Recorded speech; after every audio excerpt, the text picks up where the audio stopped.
Hello everybody, welcome back. Today we're going to take a look at the top 50 cryptocurrencies by market cap. We're going to start with Arbitrum, followed by Paul, Cast, ALGO, GT, VET, PENGU, Atom, Render, and then we'll end it with Say at number 50. Let's get straight into it.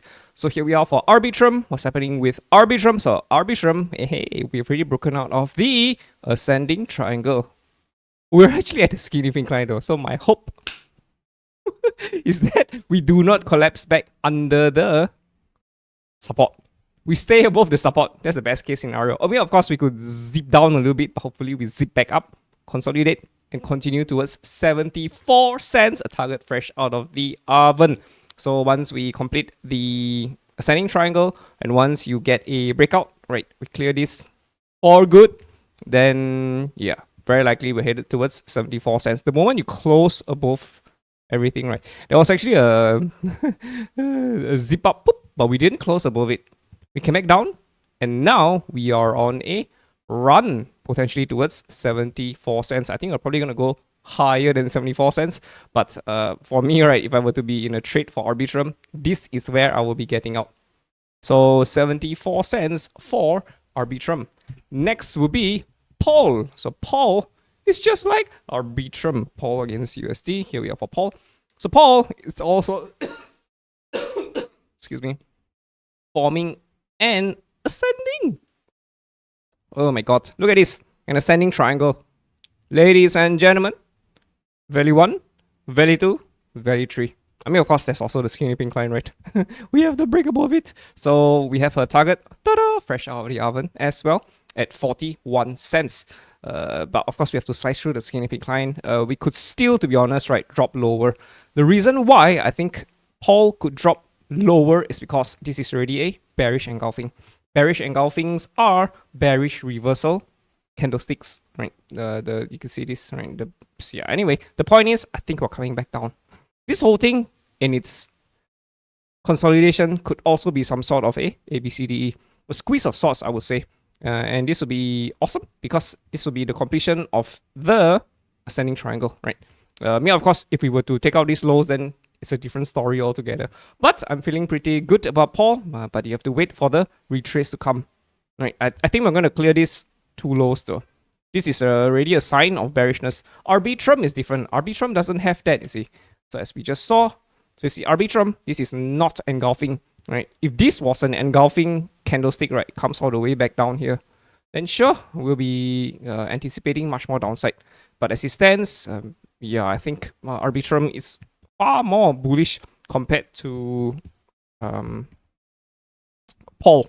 So yeah, but it still doesn't change the fact that this is still a potential bullish reversal chart pattern in the making.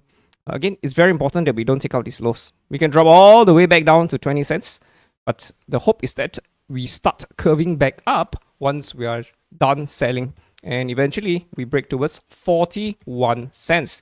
Kaspa, okay, what's happening with Kaspa? Here we are for Kaspa.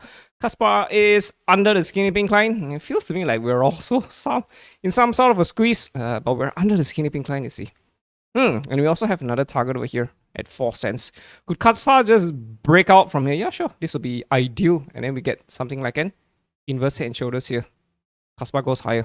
Right, but until that happens, we're remaining with our bearish bias for Kaspa because this is a rising channel. Rising channels are bearish continuation. Preceding trend bearish, subsequent trend more likely than not bearish. And so this whole thing could become something like a mountain range, right? And then pump, drop back down towards target number 2 at 4 cents. I mean, of course, if we break the skinny pink line, then of course, sure, we go higher. So I would preach caution when it comes to Kaspa. ALGO against USD. Here we are for ALGO. ALGO is the skinny pink line. Could we continue higher? Sure. If we were to consider this as a wave 1, this is very likely a wave 2. We could be getting a 3, 4, and a 5. But again, it's just, the chart pattern just really isn't that good. So I would give it a skip. Gate against USD. Here we are for Gates. We actually had a target over here at $14, but Gate just starts zipping back up. It still doesn't change the fact. If we were to cut across the wick, this is a rising channel. Rising channels usually break lower. More likely than not, it breaks lower. But of course, this is Gate, and I think Gate is manipulated if I'm not wrong. But anyway, the point is that this is not good, right? You don't want to see sell clusters over here. What you want to see is buy clusters, right? You want to see a falling channel, not a rising channel, you see. So again, I mean, sure we could hit higher, but yeah, from a trading standpoint, get is a no-go. Not at this point. VeChain against USD. Sunny Lou, what's up, Sunny? VeChain could also be in a squeeze. We're not entirely sure. I don't know what's happening in China. But VeChain is very closely tied to China. So if China were to say we are legalizing crypto, then of course VeChain is going to be going bananas. But I'm not too sure. I'm not too sure about VeChain. Right. Even when things were going bananas over here, something like a squeeze. Again, not textbook perfect. But even this in itself is something like a squeeze as well. So again, same thing over here. Something like a squeeze. Sure, we could see a rally. So I would still preach caution because we could still drop a little bit lower first before the zip back up for VeChain. PENGU. So PENGU is very close to its all-time high. Right. I'm going to assume that the all-time high is at around 6.9 cents. I'm not too sure if this is it because this looks to me like a potential descending triangle in the making. Mountain 1, Mountain 2. Could we get a Mountain 3 here? Is we zip lower? Yes, highly possible, right? But I can only count 1, 2, 3. Oh yeah, we could zip lower, complete a wave 4, right? Falling channel. Go out for a wave 5. Taking out this highs, but not this high. And then we come back down for a wave C. Right, that'll be fantastic though. But again, I think we're going to drop a bit lower. We're going to clear all these sell clusters for PENGU. Atom against USD. Here we are for Atom. Atom is in a consolidation, right? Previously, we were also consolidating over here before the break back up. This is a much longer consolidation, so the break could be even higher for sure. But yeah, again, we have no clear bullish reversal chart pattern yet. We're still getting lower highs, you know, lower is still lower highs and lower lows. The trend is still largely bearish, right? How do you know if the trend is switching bullish again, right? Previously is down and it's down and then it goes up. You need to take out this high. Okay. After we take out the high, you wait for the retrace, consolidate, and then you wait for this high to be taken out. Bam! We took out this high. What happened? There was a retrace. That's how you do it. And yeah, again, so over here, at what point do we consider it to be in a bullish trend? I mean, for real, for sure, right? Take out this high. I mean, of course, we can also just take out this high. We have the skinny incline to guide us, to tell us whether the trend is bullish or bearish. So same thing. Once we take out this high, you wait for the retrace. Bam, we take out these highs. Wait for the retrace. Bam, we go out again. Right. So this is the ultimate highest noisy area. This is what you call a very high time frame resistance area, around $30. And so yeah, right now we still don't see it yet. We'll to be safe, right? We have to wait for the rally to come on first. Render against USD. Here we are for Render. Same thing. All these coins are consolidating, right? But you're not too sure whether it's up or down.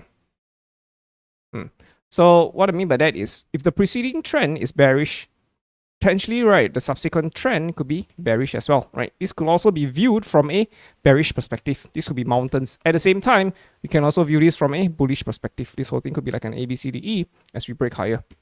So again, there's still no confirmation yet for Render. I would love it if Render could just break up, you know, get an inverse head and shoulders over here. That'll be fantastic.